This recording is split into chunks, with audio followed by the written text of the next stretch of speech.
Hello everyone, welcome again to Filmy Guru. इस video में हम बात करेंगे 2002 की फिल्म डर्टी प्रिटी थिंग्स के बारे में, जो कहानी है ऑकवे और सेनाए नाम के दो इमिग्रेंट्स की, जो लंदन में मुश्किलों से गुजरते हुए आजादी की कोशिश करते हैं। फिल्म की शुरुआत में हम ऑकवे नाम के एक अफ्रीकन को देखते हैं, जो लंदन में अपनी टैक्सी के लिए कस्टमर्स ढूंढ रहा होता है। दिन भर टैक्सी चलाने के बाद ऑकवे अपने साथ काम करने वाले एक ड्राइवर का इलाज करता है, क्योंकि अपने देश में वह एक डॉक्टर हुआ करता था। रात को नींद उड़ाने के लिए वह कुछ ऐसी चीज खाता है जिससे उसके जिस्म को नुकसान हो सकता है। उसके बाद रात भर एक होटल में काम करता है, जहां उसकी तरह कई सारे इमिग्रेंट्स काम करते हैं। उसी होटल में सेनाए नाम की लड़की भी काम करती है, जो तुर्की से है। एक रात एक प्रोस्टिट्यूट जूलियट ऑकवे से कहती है कि किसी रूम का टॉयलेट ब्लॉक हो गया है। जब ऑकवे टॉयलेट साफ करने जाता है तो उसे टॉयलेट में खून नजर आता है। जब वह अच्छे से साफ करता है तो उसे अंदर एक इंसान का असली दिल मिलता है।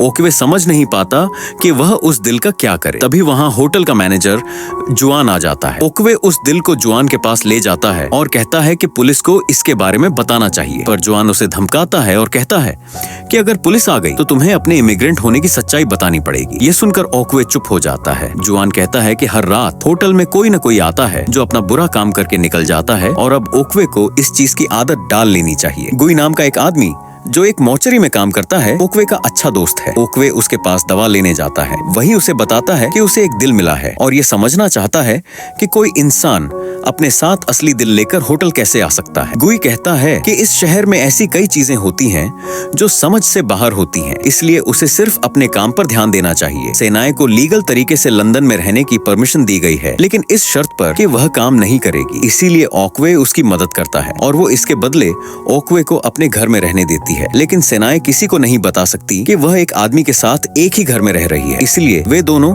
चुपके घर में आते जाते हैं। उन दोनों के कल्चर अलग होते हैं, लेकिन एक दूसरे की इज्जत करते हैं और एक दूसरे को समझते हैं। एक दिन ऑकवे फिर से दवाई लेने गुई के पास जाता है और फिर अपने एक और दोस्त के पास जाता है, तो वह दोस्त कुछ और लोगों को भी ले आता है जो उसी तकलीफ से गुजर रहे हैं जिससे ऑकवे गुजर रहा है। लेकिन ऑकवे के दिमाग में अब भी वही बात चल रही होती है कि होटल में किसी का खून हुआ है। ये जानने के लिए ऑकवे होटल के गार्ड इवान से बात करता है। इवान उसे समझाता है कि अगर जिंदा रहना है तो यह मत सोचना कि कौन आ रहा है और कौन जा रहा है। उस रात ऑकवे उसी रूम में जाता है जहां उसे दिल मिला था और वहां छानबीन करने लगता है। तभी जूलियट एक कस्टमर के साथ वहां आ जाती है। जब ऑकवे देखता है कि जूलियट और उसके कस्टमर के बीच झगड़ा हो रहा है तो वह इंटरवीन करता है और कस्टमर को वहां से भगा देता है। अगली सुबह सेनाए के घर इमिग्रेशन ऑफिसर्स आ जाते हैं। उन्हें खबर मिली थी कि वहां एक इमिग्रेंट रह रहा है, पर किसी तरह ऑकवे वहां से बचकर निकल जाता है। उन अफसरों को शक होता है कि सेनाएं किसी होटल में काम कर रही हैं। रात को वे होटल जाते हैं और पूछताछ करते हैं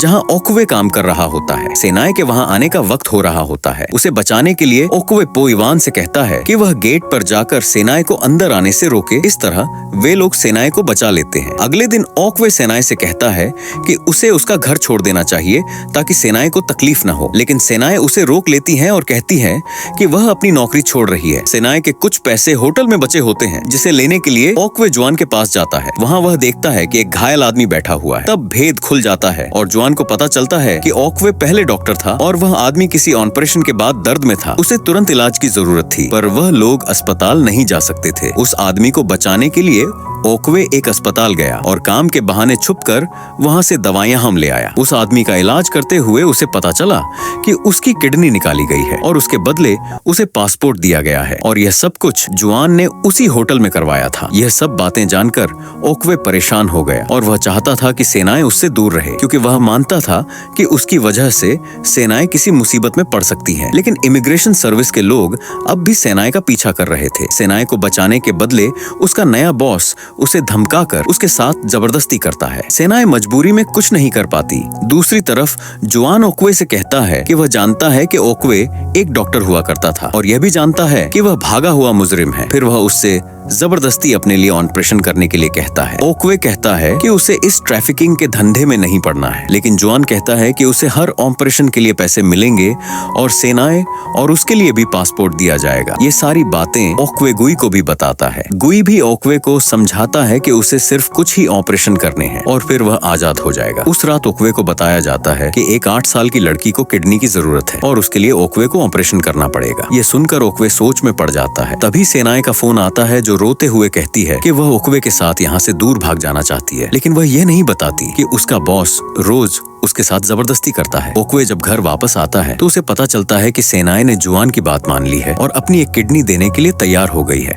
अगले दिन सेनाए अपने बॉस को सबक सिखाती है और उसे चोट पहुंचाती है और वहां से कपड़े चुराकर भाग जाती है और ओक्वे को सब कुछ बताती है। उसके बाद वे दोनों भागने की प्लानिंग करते हैं। ओक्वे उसे गुई के ऑफिस ले जाता है और उस रात उसे वहीं रुकने के लिए कहता है। ना चाहते हुए भी ओक्वे जुआन को ट्रैफिकिंग के ऑपरेशन के लिए हाँ कहना पड़ता है, क्योंकि अब उसे पैसों की जरूरत थी। लेकिन जैसे ही वह रूम में पेशेंट को देखता है, उसका मन बदल जाता है और बिना ऑपरेशन किए ही वहाँ से चला जाता है। जब ओक्वे गुई के पास पहुँचता है तो सेनाए उस पर चिल्लाती है, क्योंकि उसे पता चलता है कि गुई ने सेनाए को पूरी रात एक मुर्दा खाने में रखा। गुई कहता है कि सेनाए उससे प्यार करती है। यह सुनकर ओक्वे सेनाए से कहता है कि वह शादीशुदा है, इसीलिए सेनाए उसे भूल जाए। इस बात से सेनाए का दिल टूट जाता है और वह वहाँ से निकलकर जुआन के पास जाती है और इस देश से निकलने के लिए मदद मांगती है। जुआन उसके लिए नया पासपोर्ट बनवाने का वादा करता है और डिटेल्स लेने लगता है, लेकिन बदले में उसके साथ संबंध बनाने की बात करता है। वह उसकी नई पहचान की आदत डालने के बहाने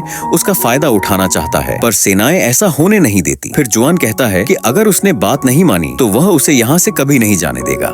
मजबूरी में सेनाए उसकी बात मान लेती है। जाने से पहले जुआन कहता है कि वह जानता है कि सेनाए ओक्वे से प्यार करती है और यह भी जानता है कि ओक्वे ने अफ्रीका में अपनी पत्नी का खून किया था, इसलिए वहाँ से भाग आया। फिर वह सेनाए को अगले दिन के ऑपरेशन के लिए तैयार रहने को कहता है। थोड़ी देर बाद ओक्वे सेनाए को लेने होटल में आता है और तब उसे जुआन की हरकतों के बारे में पता चलता है। इससे पहले कि जुआन होटल से निकलता, ओक्वे उसके सामने चला जाता है और कहता है कि सेनाए का ऑपरेशन वह खुद करेगा ताकि सेनाए सुरक्षित रहे। इसके बदले में वह नया पासपोर्ट चाहता है। जूलियट से कहकर ओक्वे ने सेनाए के लिए कुछ दवाइयां मंगवाई और गुई के पास जाकर ऑपरेशन के लिए कुछ सामान छुपाकर अपने साथ ले आया। ओक्वे की तैयारियां देखकर जुआन हैरान हो जाता है और सेनाए और ओक्वे का पासपोर्ट ओक्वे के हाथ में दे देता है। लेकिन ऑपरेशन से पहले अचानक जुआन को कुछ हो जाता है और वह बेहोश हो जाता है। यह सब ओक्वे का प्लान होता है। उसने सोचा था कि सेनाए की जगह जुआन की किडनी निकाली जाए। इसमें गुई और जूलियट उसकी मदद करते हैं। इवान को भी समझ आने लगता है कि ओक्वे वहाँ से भागने वाला है। बिना जुआन की किडनी निकाले भी